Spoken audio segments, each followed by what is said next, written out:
नमस्कार, स्वागत है आप सभी का। तो जैसे कि आपको पता होगा कि अपन डीयूईटी एमएससी एंट्रेंस 2021 का पेपर सोल्व कर रहे हैं। तो उसमें अपना ओडीपीडी का जो पार्ट है, उसको छोड़ के बाकी सारे पार्ट के सॉल्यूशन हो चुका था। अभी अपन 2-3 वीडियो में ओडी और पीडी को सोल्व करेंगे। तो जैसे आपको पता होगा कि टोटल 50 क्वेश्चन आते हैं, उसमें से अपन ने लगभग 35-36 क्वेश्चन सोल्व कर लिए हैं और अभी 10-11 क्वेश्चन अपन और सोल्व कर लेंगे। तो टोटल आप देखेंगे कि अपन 50 में से लगभग 46-47 क्वेश्चन सोल्व कर चुके होंगे, जो कि मोर देन सफिशिएंट है डीयूईटी के एग्जाम को क्रैक करने के लिए। और इस पेपर से आई होप आपको आइडिया भी लग रहा होगा कि कैसे क्वेश्चन आते हैं, कैसे आपको सोल्व करना है और क्या पढ़ना है। तो जैसे आज अपन पार्शियल डिफरेंशियल इक्वेशन की बात करें पीडी के, तो आप देखेंगे 2015 से लेके 2020 तक के सॉल्यूशन ऑलरेडी अवेलेबल हैं। अभी 2021 का अवेलेबल हो जाएगा, तो आपको इसे आइडिया लग जाना चाहिए और आपको ये भी पता लग जाना चाहिए कि क्या पढ़ना चाहिए, क्या नहीं पढ़ना चाहिए। ओडीपीडी या बाकी सब्जेक्ट में लगभग अपन ने 6 साल के पेपर सोल्व कर लेते हो, तो आप डेफिनेटली आइडिया लगा सकते हो कि डीयूटी के जो 22 का जो पेपर 22 का जो पेपर आने वाला है 2022 का, उसमें आपको क्या स्ट्रेटेजी रहनी चाहिए। तो आज अपन 4 क्वेश्चन सोल्व करेंगे। अगर इनमें कोई भी डाउट होता है तो आप कमेंट बॉक्स में पूछ सकते हैं, टेलीग्राम चैनल पर भी पूछ सकते हैं। और टेलीग्राम के लिए आप क्या करें कि टेलीग्राम के सर्च बार में एक्सपोनेंशियल मैथमेटिक्स सर्च करेंगे तो इसके टेलीग्राम चैनल पे पहुंच जाएंगे। और अगर उसके ऊपर जाके आप डिस्कशन ग्रुप को भी सिलेक्ट चूज कर सकते हैं, जहाँ पे आप अपने डाउट भी डिस्कस कर सकते हैं और भी स्टूडेंट है जो कि अपने डाउट सोल्व कर रहे हैं। जैसे कि आपने देखा होगा कि डीयूटी में जो रेनू ने 29 जो रैंक अचीवमेंट करे हैं उन्होंने, तो उन्होंने जो स्ट्रेटेजी बताई थी कि ग्रुप डिस्कशन बहुत जरूरी है, तो वहाँ से आप अपने क्वेश्चन भी डिस्कस कर सकते हैं। तो आज अपन एक एक करके ये चारों क्वेश्चन सोल्व करते हैं।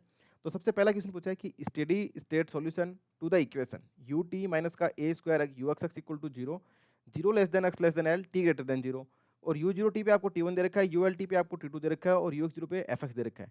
आप इसको ऐसे देखें कि ये जो इक्वेशन है ये हीट इक्वेशन है और ये नॉन होमोजीनियस है। बाउंड्री कंडीशन है उसकी नॉन होमोजीनियस है, क्योंकि यहाँ पे मोस्ट ऑफ द केस में क्या होता है कि यू जीरो टी पे आपको जीरो मिलता है और यू एल टी पे भी आपको क्या मिलता है, जीरो मिलता है। तो होमोजीनियस बाउंड्री कंडीशन मिलती है। यहाँ पे आपको क्या दे रखा है, non homogeneous boundary condition given है आपको यहाँ पे आपको दे रखी है नॉन होमोजेनियस बाउंड्री कंडीशन। तो ऐसा मोस्ट ऑफ केस में नहीं पूछा जाता है, पर यहाँ पे पूछ लिया तो अपन इसको सोल्व करेंगे कि अपन कैसा स्ट्रेटजी होनी चाहिए कि इसको स्टेडी स्टेट बोलने मतलब इसको कौन सा सॉल्यूशन है जो इसको होमोजेनियस बना देगा। तो आपको कुछ इसमें सब्स्टिट्यूट करना पड़ेगा। तो वो सब्स्टिट्यूशन मेथड क्या होता है, अगर आप ऐसे देखें, मैं आपको डायरेक्ट बताता हूँ, ये डायरेक्ट होता है कि आप इसको ये सब्स्टिट्यूट करेंगे तो ये होमोजेनियस बनाएगा। कैसे बनाएगा वो आपको बना के दिखा देता हूँ। अपन इसमें क्या करते हैं, अपन इसमें से करते हैं कि जो यू एक्स टी है जो आपको दे रखा है ए स्क्वायर यू एक्स, इसको अपन ऐसे लिख सकते हैं u x t equals to some substitution v x t plus T two minus का T one into x upon l plus T one, ये अपन इसमें सब्स्टिट्यूट कर देते हैं। तो ध्यान रखना टी वन वो होता है यू जो यू जीरो टू पे दे रखा होता है, टी टू वो होता है जो एल यू एल टी पे दे रखा हो। तो ये अगर आप सब्स्टिट्यूट कर देते हैं तो जो इसका सॉल्यूशन बनेगा वो स्टेडी स्टेट सॉल्यूशन बनेगा। और उसमें अगर आप देखेंगे कि स्टेडी स्टेट में ये वाला पार्ट जीरो जाता है, ये वाला पार्ट जीरो जाएगा, तो इसका सॉल्यूशन क्या बनेगा, यू एक्स टी बराबर बन जाएगा टी टू माइनस का T one x upon N plus T one. तो स्टेडी स्टेट में ये वाला सॉल्यूशन जीरो जाता है, तो ये सॉल्यूशन बन जाएगा टी टू माइनस का T one x upon N plus T one. तो इसका मतलब इसका आंसर क्या देगा, थर्ड ऑप्शन आ जाएगा टी टू माइनस का T one x upon N plus T one. अब ये होमोजेनियस को बनाता कैसे है वो देख लेते हैं। अब अपने पास होमोजेनियस बनाने का मतलब क्या होना चाहिए। अब आपको देख पता होगा कि यू जीरो टी पे आपको क्या दे रखा है, यू जीरो टी पे आपको दे रखा है टी वन। तो इसमें जैसे आप यू जीरो टी पुट करेंगे तो U zero T which is equal to क्या बनेगा, वी जीरो टी प्लस, अब अक्स की जीरो पुट करेंगे तो जीरो बन जाएगा प्लस टी वन। और यू जीरो टी की वैल्यू कितनी है, टी वन दे रखा है, तो यहाँ पे भी अपने पास क्या देगा, टी वन बराबर v zero t plus T one. T one से t one cancel, this implies क्या हो जाएगा, v zero t equals to zero आ गया। तो ये देखो मैंने बोला था ना कि जीरो पे जीरो होना चाहिए और एल पे भी जीरो होना, तो वो होमोजेनियस कंडीशन बन जाती है। तो यहाँ से अपने पास क्या बन गया, v zero t equal to zero बन गया और u x t equal to क्या है, v x t plus T two minus का T one x upon l plus T one है। अब अपन यू एल टी और चेक कर लेते हैं। अपने पास यू एल टी और चेक करेंगे तो u L t which is equal to क्या बन जाएगा, V L T plus T two minus का T one into upon X upon L, X की जगह एल पुट करेंगे प्लस टी वन। तो ये एल से L cancel, minus T one से माइनस का T one cancel, T two बन जाएगा। यानी कि U L T equals to क्या जाएगा, वी एल टी, ये टी स्मॉल चल रहा है, V L T plus T two. और आपको दे रखा है कि यू एल टी पे कितना दे रखा है, टी टू दे रखा है, तो इसकी वजह टी टू पुट कर देंगे तो टी टू बराबर क्या जाएगा, we L comma T plus T two. This implies V L T पे क्या आ गया, जीरो आ गया। इसका मतलब क्या हुआ, अपने को क्या कंडीशन मिल गई, वी जीरो टी पे भी जीरो है और which is equals to V L T पे। तो ये तो होमोजेनियस बाउंड्री कंडीशन तो बन गई। अब अपन ये चेक करेंगे कि देखो अपन ने ये सब्स्टिट्यूट करके इसको होमोजेनियस तो बना दिया। अब अपना काम ये चेक करना हो रहा है कि क्या वी टी बराबर ए स्क्वायर वी एक्स एक्स भी आ रहा है, तब तो अपन बोलेंगे इसको अपन ने होमोजेनियस बना दिया। अब आपको पता होगा कि अपने को क्या दे रखा है, अपने पास ये कंडीशन है u x t which is equals to v x t plus T two minus का T one into x by l plus T one है। अब अपन क्या चेक कर रहे हैं, अब अपन इसमें v वाला कंडीशन करें तो v के रेस्पेक्ट में डेरिवेट करेंगे तो अपन को v x चाहिए और v t चाहिए। तो अगर आप u t x t यानी कि t के रेस्पेक्ट में डेरिवेटिव कर रहे हैं तो इक्वल टू क्या आएगा, v t x t। इसमें कहीं पे भी t नहीं है तो ये वाली टर्म जीरो बन जाएगी, ये इक्वेशन आ गई। ठीक है, u t x t बराबर v t x t। अब आप u x के रेस्पेक्ट में करेंगे तो u x t equal to क्या आ जाएगा, v x x t plus, अब इसका 1 हो जाएगा, t1 का 0, तो t2 माइनस का t1 अपॉन l आ जाएगा। अब एक बार और करेंगे इसके रेस्पेक्ट में तो u x x t बराबर क्या आ जाएगा, v x x t plus 0 आ जाएगा, इसका 0 बन जाएगा। तो यहाँ से आप देख पा रहे हैं कि अपनी जो गिवन इक्वेशन थी वो थी u t बराबर a square u x x, और साथ में बाउंड्री कंडीशन थी u0 t पे t1 था, ul t पे आपके पास t2 था, और एक कंडीशन और दे रखी थी कि ux0 पे fx था। ठीक है, अब देख लो आप, ux0 पे fx था, अब इसको अपन ने किस में सब्स्टिट्यूट कर दिया, आप देख रहे हैं कि जो ut है उसकी वैल्यू vtxt है, यानी ये बन जाएगी vt बराबर a स्क्वायर ux x की अपन vxx पुट कर सकते हैं vxx, और v0 t पे किस पे आ गया, 0 आ गया, VLT भी किस पे आ गया, 0 आ गया। तो ये कंडीशन आप देख रहे हैं कि होमोजेनियस बन गई। साथ में एक कंडीशन और है क्या, कि ux0 पे fx है, तो ux0 पे fx है तो आपका ux अपने कहाँ पे डिफाइन करा, ये रहा, uxt बराबर vxt plus t2 minus t1x upon l। अब ux0 पे fx है तो यहाँ पे आप क्या पुट कर देंगे, fx बराबर क्या आ जाएगा, vx0। अब इसमें टी वाला पार्ट है ही नहीं, प्लस एज इट इज ये टर्म रह जाएगी, तो vx0 की वैल्यू क्या आ जाएगी, प्लस ऐसे तो रहेगा ही ना, t2 माइनस का t1 x upon l plus t1। अब ये जो टर्म है ये इसमें से माइनस हो जाएगी तो vx0 की वैल्यू आ जाएगी, यानी कि मैं ऐसा बोल सकता हूँ क्या, यहाँ से मैं ऐसा बोल सकता हूँ कि अपने पास ये था uxt बराबर vxt प्लस t2 माइनस का t1 into x upon l plus t1, और अपने को दे रखा है कि ux0 पे वैल्यू fx है, और इसमें अपन पुट करेंगे तो क्या बन जाएगा, vx0 प्लस t2 माइनस का t1 into x upon l plus t1। तो यहाँ से vx0 की वैल्यू क्या हो जाएगी, fx में से ये वैल्यू घटा देंगे अपन, तो ये क्या बन जाएगा, vx0 which is equals to क्या जाएगा, fx माइनस t2 माइनस का t1 x upon L minus का t1। तो ये वैल्यू किसकी आ गई, fx की आ गई। तो यानी कि आप ऐसा बोल सकते हैं कि इसके साथ में एक कंडीशन और क्या हो जाएगी, vx0 which is equals to fx minus t2 minus का t1 x upon L minus का t1। अब ये जो इक्वेशन बनी है ना vx वाली, ये होमोजेनियस हीट वेव इक्वेशन होगी, सॉरी, होमोजेनियस हीट इक्वेशन होगी। इसको अपन जैसे जनरली होमोजेनियस इक्वेशन को सोल्व करते हैं वैसे सोल्व कर सकते हैं, और यहाँ से अपन इसका स्टेडी सॉल्यूशन भी फाइंड आउट कर सकते हैं। पर आपको पता होगा स्टेडी सॉल्यूशन में ये जो v0t है वो जीरो बना देगा, तो यहाँ से अपन को ये रिजल्ट याद करना था कि uxt बराबर vxt प्लस t2 माइनस का t1 x upon n plus t1। तो यानी ये जो पार्ट है वो इसका सॉल्यूशन बनाएगा, तो थर्ड ऑप्शन करेक्ट होगा। और कैसे होमोजेनियस बनेगा, ये क्योंकि अपने को बाउंड्री कंडीशन यहाँ पे क्या दे रखी है, नॉन होमोजेनियस दे रखी है, और इन नॉन होमोजेनियस को अपन होमोजेनियस बना देंगे। तो होमोजेनियस बनाने के लिए मैंने आपको बता दिया कि कैसे होमोजेनियस बनाएंगे, वो आप यहाँ से देख सकते हैं कि vt बराबर a स्क्वायर vxx आ गया, और v0t बराबर 0 बन गया, vlt बराबर भी 0 बन गया। तो ये जो पार्शियल डिफरेंशियल इक्वेशन बन के आई है, ये किसकी बन के आई है, हीट इक्वेशन की बन के आई है, और ये कैसी है, ये होमोजेनियस है। तो आई होप आपको ये बात समझ आ रही होगी कि कैसे नॉन होमोजेनियस से अपने इसको होमोजेनियस बनाया। तो अगर इसमें कोई डाउट होता है तो आप कमेंट बॉक्स में जरूर पूछें। अब अपन चलते हैं नेक्स्ट क्वेश्चन पे। अब नेक्स्ट क्वेश्चन पे बात करते हैं, तो अपन इसमें नेक्स्ट क्वेश्चन को सोल्व करने से पहले मैं आपको इसका सेकंड लास्ट क्वेश्चन बता देता हूँ। जैसे ये क्वेश्चन सोल्व करने से पहले मैं आपको ये क्वेश्चन बता देता हूँ, क्योंकि इससे आपको ज़्यादा क्लियरिफिकेशन मिलेगा इस क्वेश्चन के बाद। यहाँ पे दे रखा है कि for the partial differential equation d cube z upon d x z 2 d z upon del x square del y minus का del cube upon del x del y square plus 2 del cube z upon del y cube equal to e की power x plus Y. आप इसमें से चाहते हैं कि D equal to अपन put करते हैं डेल बाई डेल एक्स, और डी डेस इक्वल टू पुट करते हैं अपन डेल बाई डेल वाई। इसको अगर इसमें पुट करते हैं तो इक्वेशन बनेगी अपनी डी क्यूब माइनस का 2 D square D dash minus का D dash cube, sorry, minus का डी डी डेस का square plus 2 D dash cube which is equals to e to the power x plus y. यानी कि अपने जो partial differential equation वो बन के आ जाएगी डी क्यूब माइनस का 2 D square D dash minus का डी डी डेस square plus 2 D dash cube into z बराबर ई की पावर एक्स प्लस वाई। इसको अगर आप कंपेयर करें तो ये कुछ इस प्रकार से बन रखी है एफ डी डी डेस जेड बराबर एफ ऑफ एक्स वाई। इसमें आप ये देखें कि ये जो एफ डी डी डैश वाला पार्ट है, ये होमोजीनियस है। होमोजीनियस बोलने का मतलब हर टर्म में पावर सेम है। जैसे इसमें भी पावर 3 है, इसमें 2 + 1 3 है, इसमें 3 है, इसमें 3 है, होमोजीनियस है।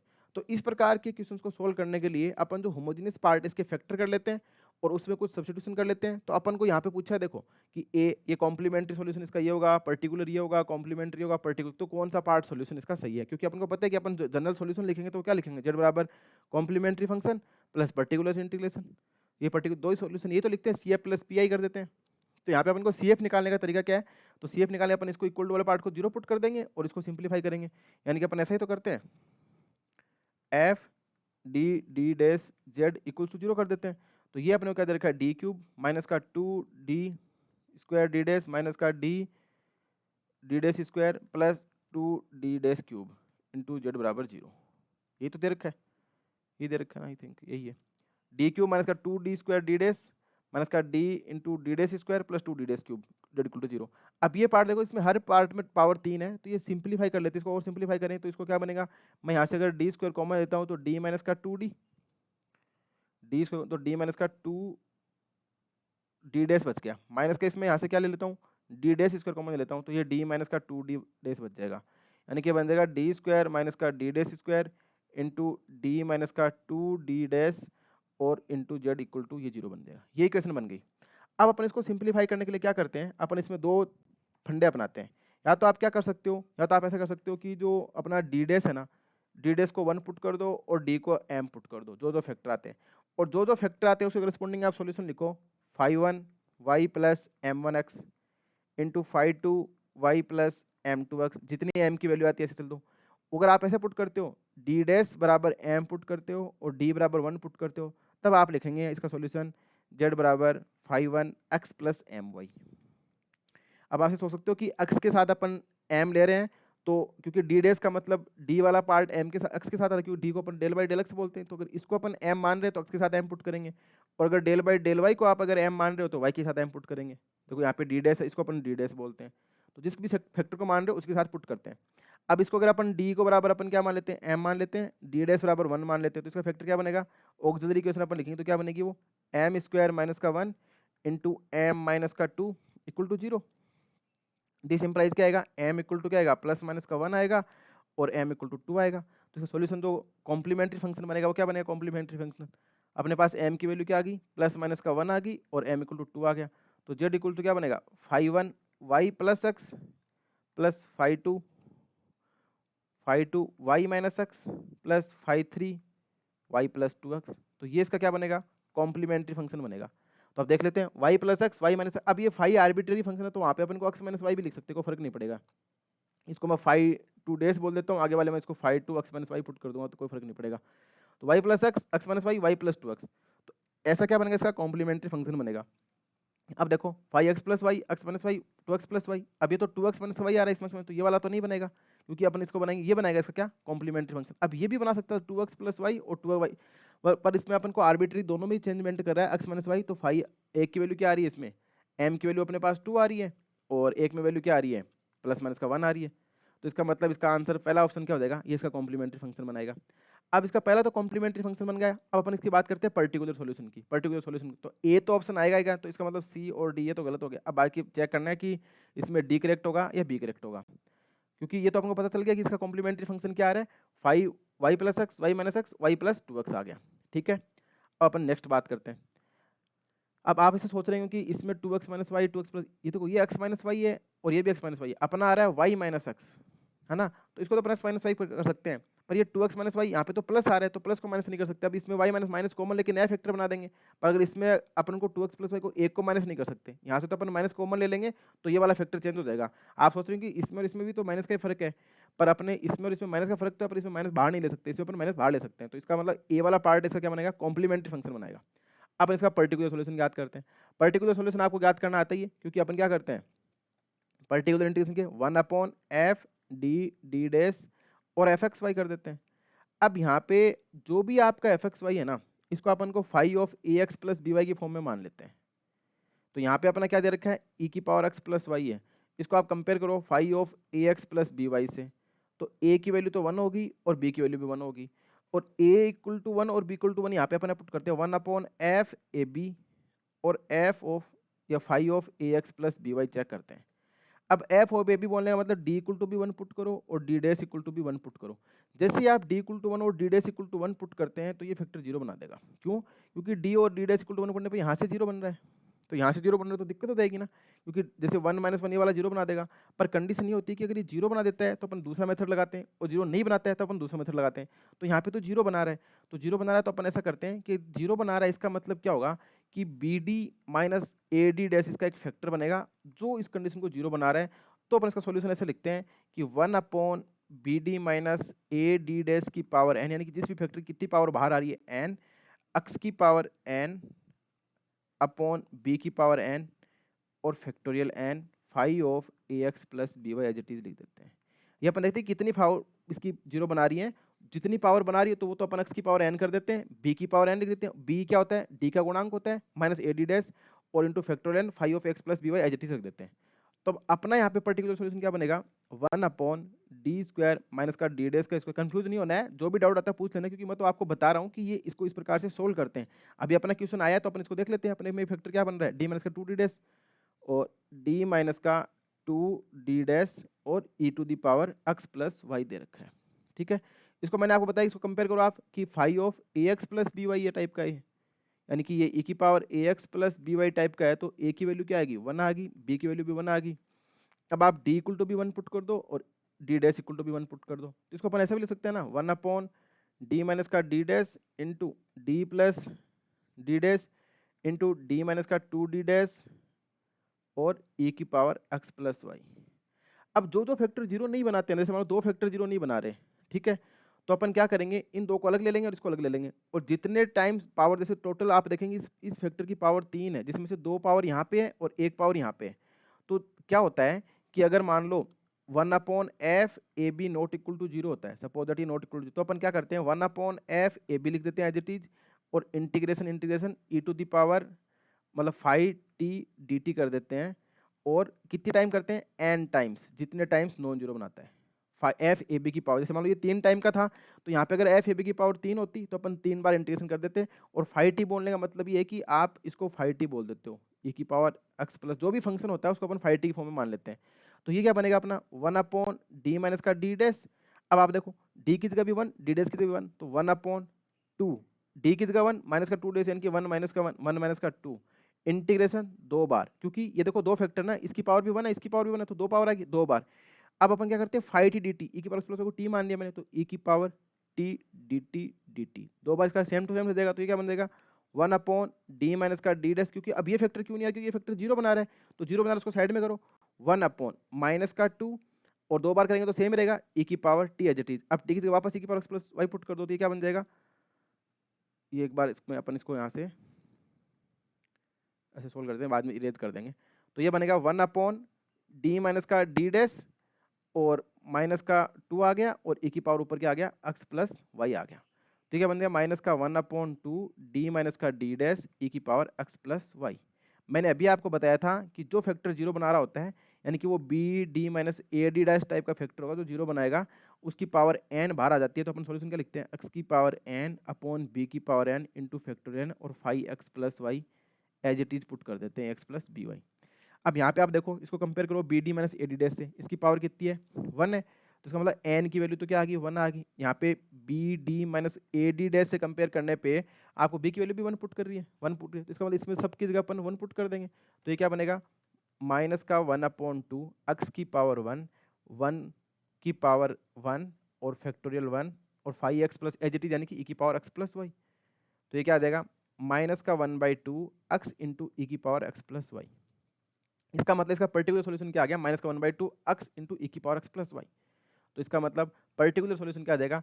एक्स इंटू ई की power x plus y with minus, तो ये बी वाला पार्ट आ गया। तो इसका मतलब ए और बी इसका क्या हो गया? Correct solution. फोर्थ ऑप्शन इसका क्या हो जाएगा? करेक्ट हो जाएगा, ए एंड बी। अब एक चीज़ ध्यान रखने वाली बात ये है, सपोज दैट यहाँ पे प्लस हो जाता, यानी कि ये वाला फैक्टर जीरो नहीं होता, जैसे मैं यहाँ बोल रहा हूँ यहाँ पे जीरो बना रहे हैं डी इक्वल टू, अगर ये जीरो नहीं बनाता ना, तो अपना काम क्या हो जाता? ये तीन पावर बन जाती, जीरो नहीं बनाता तो तीन टाइम्स हो जाता ना, कि तीनों फैक्टर जीरो नहीं बनाते, तो अपन सब की जगह डी की जगह वन पुट करते, डी डैश की जगह वन पुट करते, और इसका इंटीग्रेशन अपन तीन बार कर देते, तो ये ई की पावर टी और नीचे टू हो जाता है, यानी कि वन ई की power x plus y upon minus का फोर आ जाता, अगर यहाँ पे प्लस होता तो, यानी कि जीरो नहीं बनाता। तो जीरो बनाता है तो कोई ना कोई फैक्टर बाहर आएगा और कोई ना कोई फैक्टर बाहर आएगा जो b D minus a D dash type का होगा, उसमें बी की वैल्यू चेक कर लो, ए की वैल्यू चेक कर लो, एन की वैल्यू चेक कर लो, एक्स की पावर एन अपॉन बी की पावर एन अपॉन फैक्टोरियल, और ये एज इट इज यहाँ पे पुट कर दो। ठीक है, अब आप देखो कि इसका सॉल्यूशन अपन ने कैसे लिखा। अब अपना काम यहीं पे खत्म हो जाएगा। इस क्वेश्चन में आ जाओ, अपन इसका सॉल्यूशन क्या लिखा, ये तो अपन इसका क्या लिखा, कॉम्प्लीमेंट्री सॉल्यूशन लिखा, ये वाला पार्ट तो, और ये वाला पार्ट इसका अपन पर्टिकुलर सॉल्यूशन लिखा। तो अपन इसका सॉल्यूशन जेड इक्वल टू क्या लिखेंगे, C F plus P I, यही तो इसका जनरल सॉल्यूशन होगा, ये जनरल सॉल्यूशन होगा। अब आप देख रहे हैं कि ये सी एफ में यहाँ पे 5 1 5 2 5 3 ये क्या है, आर्बिट्रेरी फंक्शन है। अपन ओडी पढ़ते हैं तो वहां पे आर्बिट्रेरी कांस्टेंट आते हैं, और यहाँ पे पीडी में क्या आते हैं, आर्बिट्रेरी फंक्शन आते हैं। अब कितने आर्बिट्रेरी फंक्शन आएंगे यहाँ पे, 5 1 5 2 3 5 3 की, अब 5 1 के पास भी बहुत सारी चॉइस हो सकती है, 5 2 के पास भी बहुत सारी हो सकती है, 5 3 के पास भी हो सकती है, पर 5 1 5 2 5 3 उतने ही आएंगे जितने अपन इसके साथ कोई कंडीशन गिवन होगी। जैसे मैं आपको अब इस सॉल्यूशन का काम तो हो गया, अब अपन एक बार थोड़ा सा इसको इरेज करके और सिंप्लीफाई समझ लेते हैं थोड़ा अच्छे से। एक सेकंड लगेगा, क्योंकि अपन जब भी जनरल सॉल्यूशन लिखते हैं उसमें C F plus P I तो करते हैं। अब यहाँ पे अपन को पता चल गया सी एफ क्या हुआ, पी आई क्या हुआ, दोनों चीजें पता लग गई।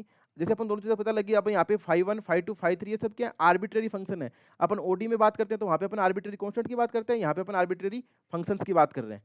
ठीक है, तो अब अपन आर्बिट्रेरी फंक्शंस की बात करें तो यहाँ पे अपन क्या कर रहे हैं, z equals to C F plus P I, और यहाँ पे ये 5 1 5 2 5 3 ये कैसे हैं, आर्बिट्रेरी है। ठीक है, अब 5 जैसे मान लो इसके आपको साथ में से दे रखा होता, जेड 0 पे 0,1 पे वैल्यू टी है, जेड 0,2 पे वैल्यू 3 है, ऐसे आपको वैल्यू दे रखी होती सपोज दैट। तो जो जो 5 1 5 2 5 3 गिवन कंडीशन को सेटिस्फाई करेगा उतने ही 5 तो एग्जिस्ट करेंगे। तो इसका मतलब कितने 5 एग्जिस्ट करेंगे, जितनी कंडीशन गिवन होगी उसके अकॉर्डिंग। पर वो आप ऐसे सोच सकते हैं कि जेड इक्वल तो आप ऐसे बोल सकते हैं ना कि C F plus P I में जितने यहाँ पे आर्बिट्रेरी फंक्शन होंगे वही डिसाइड करेंगे कि कितने 5 एग्जिस्ट करेंगे, और वही क्या बनाएंगे, इसका जनरल सॉल्यूशन बनाएंगे। अगर आपको ये बात समझ आ गई है तो आप इस क्वेश्चन को इजीली कर सकते हैं। जैसे क्वेश्चन है कि given below are two statement, one is level as acceleration and second is the reason. अब पहला बोलो कि u and z1 are complementary function and particular integration respectively of the linear partial differential equation, यानी किसी linear partial differential equation के, ये तो complementary function को बता रहा है और ये इसके पर्टिकुलर इंटीग्रल बता रहा है। तो जैसे अपन ने अभी अपन सोल्व करा है कि f D D dash Z बराबर एफ एक्स, यही तो अपन ने सोल्व करा है अभी, जहाँ पे डी को del by del x, dash को del by del y, then u plus z one is general solution. यही अपन बोल के हैं कि यू इक्वल्स टू क्या हो जाएगा अपना सी एफ प्लस पी, यही तो इसका क्या बनेगा, जनरल सॉल्यूशन बनेगा, और यही ये बोल रहा है, यही बात होगी। तो ये तो इसका जनरल सॉल्यूशन का मतलब फर्स्ट स्टेटमेंट तो क्या है, करेक्ट है। अब इसका रीजन आर देखते हैं कि the function u plus z one satisfies f D D dash बराबर f x y and contains correct number of arbitrary element to qualify as a general solution. कि यानी कि आप जो u प्लस जेड वन लिखते हो वो Z one contain करता है correct number of arbitrary function element to, यानी कि कितने जनरल सॉल्यूशन बनाएंगे उस आर्बिट्रेरी फंक्शन या आर्बिट्रेरी एलिमेंट वो इस जनरल सॉल्यूशन कंटेन करता है। बिल्कुल सही बात है कि जनरल सॉल्यूशन ही आर्बिट्रेरी, ओडी में तो आर्बिट्रेरी कांस्टेंट कंटेन करता है और पीडी में आर्बिट्रेरी फंक्शन कंटेन करता है। लिखा ना इसने कि u plus z one satisfy this condition को, ये तो सेटिस्फाई करेगा, सॉल्यूशन है तो बिल्कुल सेटिस्फाई करेगा को। And contains correct number of arbitrary element, कि कितने आर्बिट्रेरी एलिमेंट होंगे, वो 5 1 5 2 5 3 कितने फंक्शन एग्जिस्ट करेंगे वो अपन जनरल सॉल्यूशन को देख के बता सकते हैं। And qualify as a general solution, इसका मतलब ये बात भी करेक्ट है कि एफ डी डी का जनरल सॉल्यूशन इसी प्रकार से लिखते हैं, और जनरल सॉल्यूशन के अंदर ही अपन को क्या मिलते हैं, आर्बिट्रेरी एलिमेंट मिलते हैं। तो both statement are correct and R is the correct explanation of A. तो इसका मतलब फर्स्ट ऑप्शन इसका क्या हो जाएगा, करेक्ट हो जाएगा, both A and R true and R is the correct explanation of A. तो आई होप आपको ये 37 नंबर क्वेश्चन समझ आया होगा। इसमें अगर कोई डाउट होता है तो आप कमेंट बॉक्स में जरूर पूछें, क्योंकि ये डेफिनेशन ही ऐसी होती है कि अपन को पता है कि जनरल सॉल्यूशन अपन C F plus P I लिखते हैं, और सी एफ में अपन ओडी में तो आर्बिट्रेरी कांस्टेंट लिखते हैं और पीडी में अपन आर्बिट्रेरी फंक्शन लिखते हैं, या आर्बिट्रेरी इसने एलिमेंट ही बोल दिया जनरली, तो वो अपन जनरल सॉल्यूशन को देख के बता सकते हैं कि कितने आर्बिट्रेरी एलिमेंट इसके अंदर आ रहे हैं। तो आई होप आपको ये बात समझ आ रही होगी। कोई दिक्कत होती है तो आप जरूर पूछें। तो ये तीनों क्वेश्चन समझ आए होंगे। अब अपन चलते हैं इसके नेक्स्ट क्वेश्चन पे, जो कि बहुत ही सिंपल है और ऐसा क्वेश्चन हर बार पूछा जाता है। आप दिमाग में रखना कि जो 42 नंबर का क्वेश्चन है ना, कि the partial differential equation this is hyperbolic in a region in the x y plane.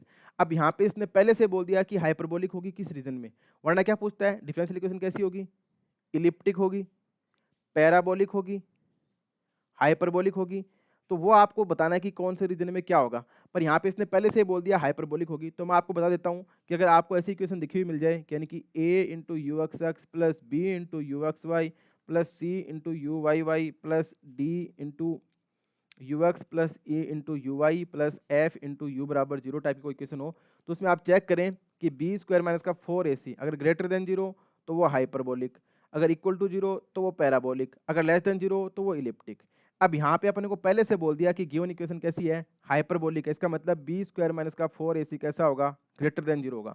यहाँ पे a की वैल्यू कितनी है, a इक्वल्स टू तो दे रखा है आपको x स्क्वायर दे रखा है, b इक्वल टू दे रखा है minus of x into y square minus का 1 दे रखा है, और c इक्वल टू दे रखा है y इंटू वाई माइनस 1 का होल स्क्वायर। तो अब आप चेक करें बी स्क्वायर माइनस का 4ac, तो बी स्क्वायर माइनस का 4ac चेक करेंगे तो उसकी वैल्यू है माइनस का x इंटू वाई माइनस 1 का होल स्क्वायर। आई थिंक यही है, वाई स्क्वायर माइनस का 1 है, ये क्या दे रखा है आपको, वाई स्क्वायर माइनस का 1 है। तो बी स्क्वायर यानी इसका पूरे का होल स्क्वायर माइनस का 4, एक्स की ए की वैल्यू कितनी है एक्स स्क्वायर, और सी की वैल्यू कितनी है, सी की वैल्यू है वाई इंटू वाई माइनस 1 का होल स्क्वायर, तो वाई इंटू वाई माइनस 1 का होल स्क्वायर। तो आपकी बी स्क्वायर माइनस का 4 इसकी वैल्यू आ गई। ये कैसी रहनी चाहिए, ग्रेटर देन 0 रहनी चाहिए। अपन चेक करते हैं, इसका स्क्वायर करेंगे तो क्या बनेगा, x square into y square minus 1 का होल स्क्वायर माइनस का 4x square y into y minus 1 का होल स्क्वायर। यहाँ से आप एक्स स्क्वायर कॉमन ले सकते हैं। वैसे भी आप देखो तो इसका मतलब स्क्वायर कॉमन ले लो सपोज दैट, तो ये बी स्क्वायर माइनस का 4ac इसकी वैल्यू आ गई x square into y square minus 1 का whole square minus 4 into y square minus 1। I think यही है, वाई माइनस 1 का होल स्क्वायर है, ये वाई माइनस 1 का होल स्क्वायर है। ठीक है, अब आप देखो आपको दे रखा है कि ग्रेटर देन 0 होना चाहिए। पहली बात तो ये, अगर आप x को 0 पुट कर देते हैं तो ये 0 आ जाएगी, क्योंकि जैसे आप x इक्वल टू 0 पुट करेंगे तो बी स्क्वायर माइनस का 4ac 0 बन जाए। इसका मतलब x तो क्या आना चाहिए, नॉट इक्वल टू 0 आना चाहिए, क्योंकि अपन को ग्रेटर देन 0 चाहिए, इक्वल टू 0 नहीं चाहिए। तो इसका मतलब जहाँ जहाँ x इक्वल टू 0 वो ऑप्शन तो गए काम से, तो x इक्वल टू 0 तो पॉसिबल ही नहीं है। जब x इक्वल टू 0 पॉसिबल नहीं है तो ये भी पॉसिबल नहीं है और ये भी पॉसिबल नहीं है। अब y इक्वल टू 1 और y नॉट इक्वल टू 1, एक बार अपन इसको सोच के देखें। जैसे आप इसमें y इक्वल टू 1 पुट कर दो, suppose that y equal to 1 put करा आपने, तो ये टर्म 0 ये टर्म 0, तो पूरा 0 बन जाएगा। तो y इक्वल टू 1 भी पॉसिबल नहीं है। इसका मतलब x भी 0 नहीं हो सकता और y भी 0 नहीं हो सकता। तो x भी 0 नहीं हो सकता, जहाँ जहाँ y 1 नहीं हो सकता, sorry y not equal to y 1 नहीं हो सकता। अगर y 1 हो जाएगा तो गड़बड़ हो जाएगी। तो जहाँ जहाँ y 1 है वो भी नहीं हो सकता, तो y 1 यहाँ पे है। और बस, तो अब एक ऑप्शन बचा, तो थर्ड ऑप्शन करेक्ट हो गया कि x नॉट इक्वल टू 0 और y नॉट इक्वल टू 1। तो इसका आंसर क्या देगा, थर्ड ऑप्शन आ जाएगा। अब आप इसको और भी सिंप्लीफाई कर सकते हैं। जैसे आपको ये बना, अब इसमें क्या करो, इसके दो फैक्टर कर दो, y माइनस का 1 इंटू वाई प्लस 1 और पूरे का होल स्क्वायर है तो इसका अलग अलग स्क्वायर बन जाएगा। अब यहाँ से y माइनस 1 का होल स्क्वायर, यहाँ से भी y माइनस 1 का होल स्क्वायर, तो ये क्या बन जाएगा, x square into y minus 1 का होल स्क्वायर। अब यहाँ पे क्या बनेगा, y प्लस 1 का होल स्क्वायर माइनस का 4y बचा। इसको और सिंप्लीफाई करेंगे तो x square into y minus 1 का होल स्क्वायर, तो ये बनेगा y square plus 1 plus 2y minus का 4y। तो ये क्या बन जाएगा, अब देखो माइनस का 2y बचेगा ये, तो ये भी y माइनस का 1 का होल स्क्वायर बन जाएगा, यानी कि x square into y minus 1 का whole square into y minus 1 का होल स्क्वायर। अब आपको पता है कि ये होल स्क्वायर तो हमेशा ग्रेटर देन इक्वल टू 0 रहेंगे, और ये इक्वल टू 0 कब आएंगे, जब x इक्वल टू 0 होगा और y इक्वल टू 1 होगा, तब ये 0 बनाएंगे। पर अपन को तो ग्रेटर देन 0 चाहिए, इसका मतलब x तो ना तो 0 होना चाहिए और ना ही y 1 होना चाहिए। तो यहाँ से भी दोनों केस निकाल सकते हैं, और यहाँ से भी इसको आप ऑब्जर्व करके बता सकते हैं कि x की वैल्यू 0 होने पे और y की वैल्यू 1 होने पे दिक्कत हो सकती है। तो उस केस में हाइपरबोलिक नहीं बनेगा। हाइपरबोलिक बनाने के लिए अपने को हमेशा ग्रेटर देन 0 चाहिए, और ये तीनों के तीनों परफेक्ट स्क्वायर बन रहे हैं। और ये परफेक्ट स्क्वायर आपको पता ही है कि 0 तभी होते हैं, ग्रेटर देन इक्वल टू 0 बनते हैं, और 0 तभी होते हैं जब ये इक्वल टू 0 ले लेंगे। तो y इक्वल टू 1 भी नहीं लेना है आपको, और x इक्वल टू 0 भी नहीं लेना है। तो जहाँ जहाँ x equal to 0 y equal to 1 वो ऑप्शन करेक्ट नहीं हो सकते, तो इसका मतलब थर्ड ऑप्शन का करेक्ट होगा। तो आई होप ऐसा क्वेश्चन फिक्स है, ये पार्शियल डिफरेंशियल क्वेश्चन फिक्स है, हाइपरबोलिक पैराबोलिक इलिप्टिक यही प्रॉपर्टी देगा। या तो आपको ऐसे पूछ लेगा, या ऐसे पूछ लेगा कि किस रीजन में ये क्या बनेगा, हाइपरबोलिक बनेगा या पैराबोलिक बनेगा, एलिप्टिक बनेगा। तो आपको बस यही चेक करना है। अब आपको ऐसे ऑप्शन देता, यही क्वेश्चन होती है और पूछता कि this partial differential can be, तो ये आप बोल सकते हैं कि ये हाइपरबोलिक भी हो सकती है और पैराबोलिक भी हो सकती है, पर ये इलिप्टिक कभी नहीं हो सकती, क्योंकि ये हमेशा ही क्या रहने वाला है, ग्रेटर देन इक्वल टू 0 रहने वाला है। क्योंकि हमेशा ही ग्रेटर देन इक्वल टू 0 रहेगा, तो ये कभी भी इलिप्टिक नहीं बन सकती। तो ऐसे क्वेश्चन भी पूछे जा सकते हैं, ऐसा फिक्स है। एक क्वेश्चन तो 100%, आप पीछे के 500 साल के पेपर देखेंगे ना 2015 से, तो ऐसा क्वेश्चन 100% पूछा जा रहा है। तो आपको ऐसे क्वेश्चन में कोई दिक्कत नहीं होनी चाहिए, अगर होती है तो आप जरूर पूछें। सो आई होप आपको ये चारों क्वेश्चन समझ आए होंगे, जिसमें अपन ने नॉर्मल हीट क्वेश्चन को सोल्व करा था, जनरल सोल्यूशन देखा था, और एक second order partial differential question का, जिसमें हाइपरबोलिक, इलिप्टिक, पैराबोलिक बनता है। तो चारों क्वेश्चन समझ आए होंगे। कोई डाउट रहता है तो आप कमेंट बॉक्स में जरूर पूछें। इसके बाकी के बचे हुए 3-4 क्वेश्चन और है, वो भी अपन नेक्स्ट वीडियो में देख लेंगे। So thanks for watching and keep continue watching Exponential Mathematics. Thank you.